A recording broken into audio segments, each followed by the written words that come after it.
दोस्तों, आज हम आपको फिर से एक नई कहानी सुनाने जा रहे हैं। कहानी को जरूर सुने और हमारी कहानी कैसी लगी कमेंट में जरूर बताएं। अगर आपको हमारी कहानी अच्छी लगी हो तो अपने दोस्तों के साथ शेयर करें और कमेंट में अपना प्यार जरूर दें। कहानी को शुरू करने से पहले चैनल को सब्सक्राइब करें, बेल आइकन को प्रेस करें, जिससे आने वाली कहानी की नोटिफिकेशन आप पर सबसे पहले पहुंच सके।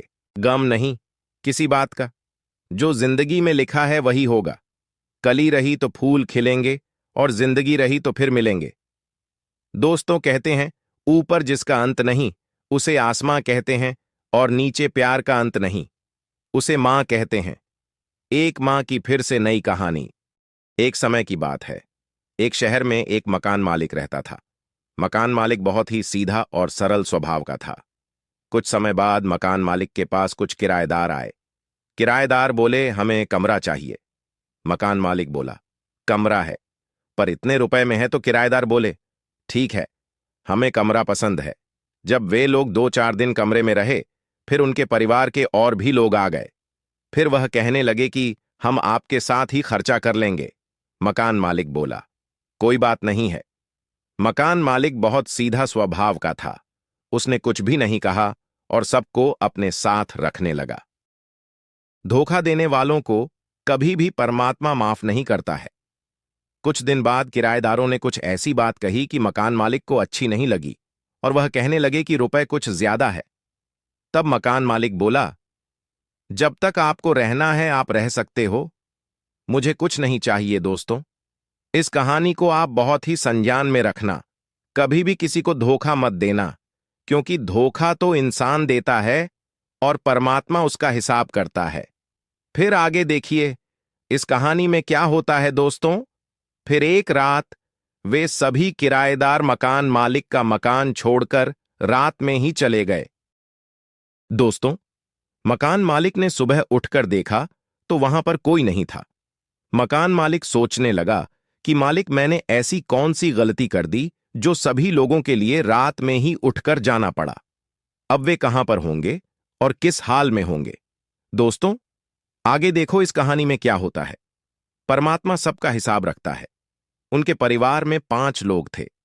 सबसे बड़े बेटे के लिए कुछ दिन बाद सर्प खा जाता है और फिर मां सोचती हैं कि मैंने उस मकान मालिक के साथ में बहुत गलत किया था, जो आज मुझे इसका परिणाम भोगने को मिल रहा है। कुछ समय व्यतीत हुआ और फिर उसके छोटे बेटे को बहुत गंभीर बीमारी लग जाती है। जब बीमारी का कोई इलाज कराते समय वह सोचती है कि हे भगवान, मैंने ऐसी कौन सी गलती की जो मुझे इतनी बड़ी सजा मिल रही है। तब परमात्मा के यहां से आवाज आई कि जिस मकान मालिक को तूने इतना बड़ा दुख देकर आई है, यह दुख तेरे लिए तो कुछ भी नहीं। तू बहुत खुशकिस्मत है कि तेरे लिए आज भी वह दुआ करता है, लेकिन तूने जो उसके साथ किया वह किसी और के साथ मत करना।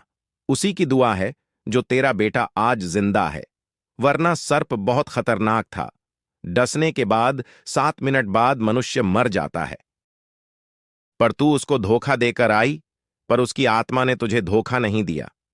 तेरे बेटे को जो बीमारी लगी और तेरे बेटे को सर्प ने खाया, केवल तेरे ही कर्मों का फल है, किसी और का नहीं।